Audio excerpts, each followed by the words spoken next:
So we're eager to visit with you today. We want to help you to understand that the laws of physics that you understand, like the law of gravity, which is consistent, you don't have to go to a school about gravity.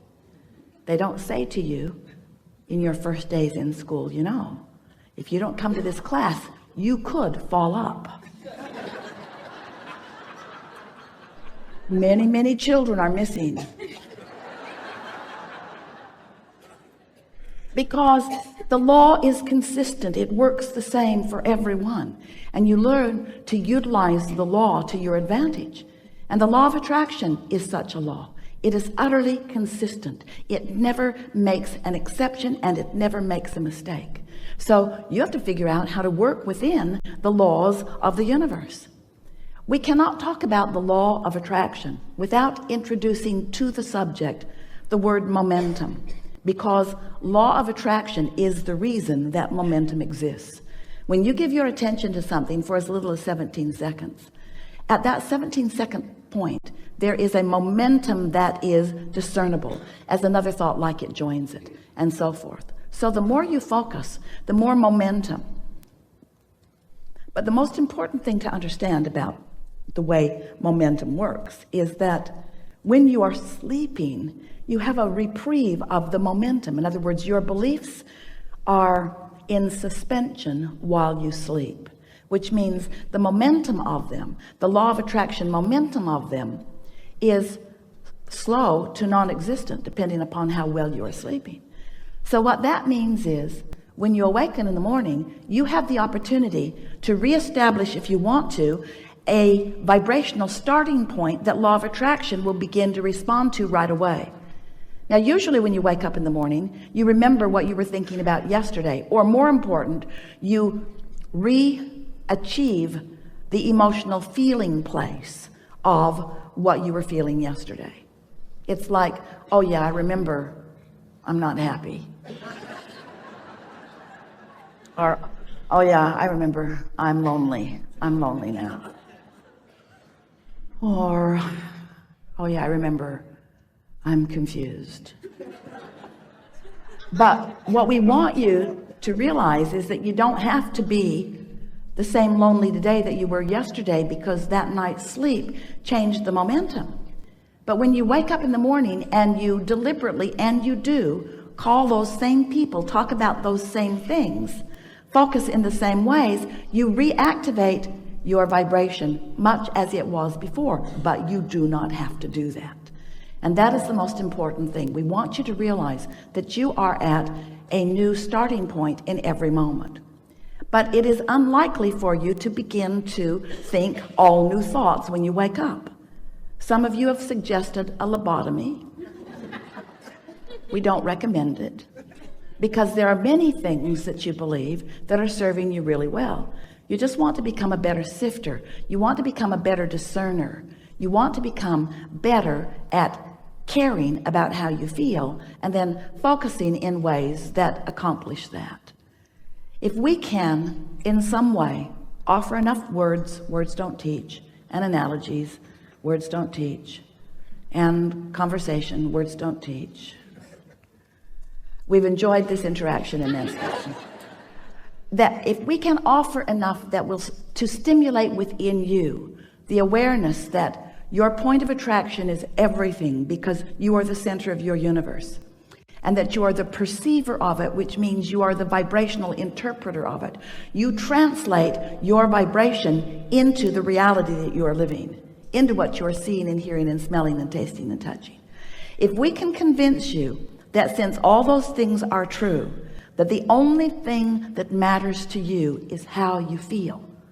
If you can leave this room with a new determination within you that you now, more than ever before, care about how you feel and mean to do something about soothing yourself.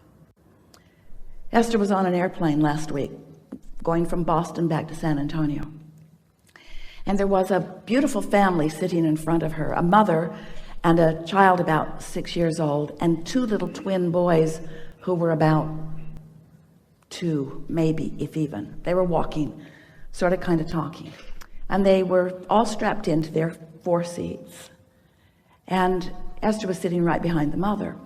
And when the airplane took off, one of the little boys across the aisle from his mother was terrified.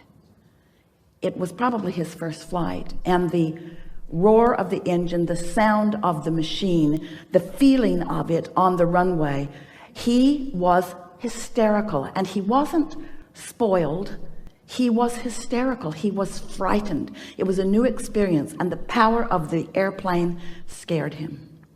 His mother and the flight attendants looking right at his mother like, do not get out of your seat, do not get out of your seat.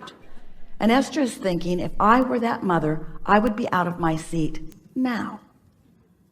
So the airplane got in the air, and once it was stable, long after Esther thought it was stable, the flight attendant gave her the knowing nod, like, now that your child is out of oxygen. So now mother moved over into his seat and held him tight in her arms, just tight in her arms, kissing the back of his head and holding him tight in her arms. And gradually he settled down back into his knowing that all was well. And Esther watched that, and she said to her friend sitting next to her, I want to do that with everyone on the planet. I want them to sit on my lap, and I want to hold them in my arms, and I want to say, it's okay. It's okay. Everything's okay. Everything's okay. Everything's okay. She wants to do it to herself. She wants to soothe herself into a point of attraction that allows her what she wants and deserves. She wants you to be soothed into a point of attraction that allows you what you want and deserve, because that is the only missing factor. How you feel, how you feel. If you're terrified, if you're angry, if you're resentful, if you're depressed, if you're aggravated, if you're overwhelmed, those negative emotions are you beating up on you. Now it doesn't feel like that to you. It feels like somebody else is doing it. Esther was pretty mad for a minute at the flight attendant who was just doing her job. But it made Esther want, with everything that she is, to just make sure that she takes care of feeling good. In other words, someone asked us the best question that has ever been asked a few weeks ago. And the question was, Abraham, how do you get rid of doubt? And we said, you get rid of it before it starts, which was so annoying. Because when you're in the middle of it, that answer doesn't apply. How do I get rid of it before it starts when I've already got it? And we say, well, eventually you're going to sleep, and you're going to get up tomorrow, and tomorrow you're going to soothe yourself better so that doubt never gets started. Doubt will never get a foothold if you're watching what you're doing. So Esther began applying that to herself. She woke up every morning with a determination that she was going to find a good feeling place, and that she was going to maintain it as long as she could. And she, for the first day, she didn't even get out of bed before it was too late. The second day it was better. The third day she didn't make it through breakfast. In other words, it took quite a while of Esther caring more about how she felt than tending to emails, caring more about how she felt than tending to what was going on with other people. In other words, you've got to put yourself first. You've got to be so selfish. You have to care about how you feel, which means you have to tend to the self that you really are. You've got to find a way of closing that gap between who you're being right now and who you really are. And who you really are loves you so much, adores you, appreciates everything that you are, flows constantly to you, assisting you in every possible way. Last week, Esther came bouncing up the steps, and the step wasn't stable. When she stepped on it, it caved in, and her foot went between the step and the stage. Scraped up her shin. She stumbled onto the stage. It was funny. It was really funny. And Esther thought, for the life of me, I do not know how I went down. So Esther has a dear friend who sees energy. She always comes to the seminars in the city where she lives and sits in the back of the room because she not only likes to see the energy around Abraham, she liked to see the energy around Jerry when he was sitting at the table, and the energy around you. She could actually see who was all lighted up. She knows who Abraham is likely to call on because she can read this energy. So after every workshop, she watches all of the live streams. She sends Esther an email and she says, yeah, Jerry walked on the stage with you. And Esther says, yeah, I know. I can feel him there. And then she said, he caught you last week. And Esther thought, that's why I didn't fall down. Didn't make sense to me. I didn't have my balance. I didn't have anything close to my balance, but I didn't go down. This is the thing that we want you to understand. We've got you. But if you're not knowing that, if you're mad at yourself, then you don't let us get you. You prevent yourself from receiving the inspiration. Do you know when you yawn? That's because you need more oxygen, and we yawn you.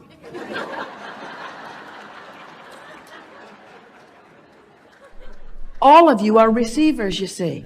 How often are you in traffic and you know to do something that prevents something that, how many things do you prevent that you don't even know you prevent? So many, because you're receiving constant impulses.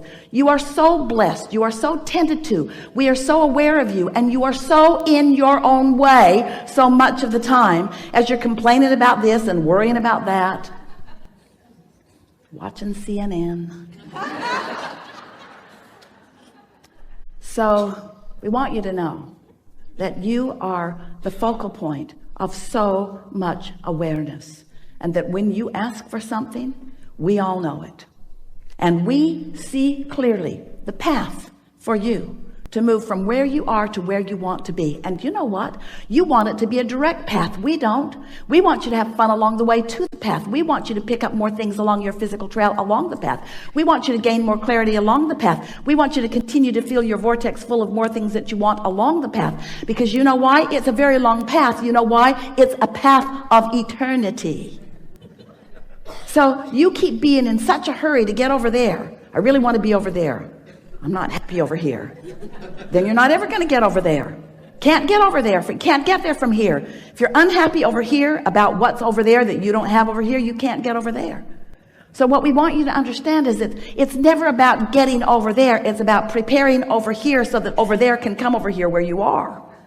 Did you get that? Because this is about law of attraction. This isn't about law of assertion. It's not law of getting things done. It's not the law of proving worthiness. It's the law of attraction. It's about you finding some way to think some sort of thought, to get on, to hold yourself on your own lap and soothe yourself. I am a good person, and I am doing well, and all is really well, and it's getting better, and I am figuring this out, and things are going my way, and I'm getting clearer every day, and I'm having fun in the process of doing this, and I'm understanding the creative process, and I know that this is a universe based upon attraction, and I know about vibration, and I know what I'm doing with vibration. I'm getting better at it every day, and there's evidence every day that lets me know that. As you soothe yourself, as you do something about tending to your point of attraction, which is all that matters, because everything else is already done, you see. It's like sometimes, we'll just give you a sort of analogy. You've asked for it, and you're summoning it, but you've got your shield up, your cloaking device. You've got your umbrella up, old style. You've got your umbrella up, and everything that you want is flying to you, but you're deflecting it with your habits of thought, with your bogus, ridiculous habits of thought, like unworthiness or unreadiness or not in the right placeness or being mad at somebody else.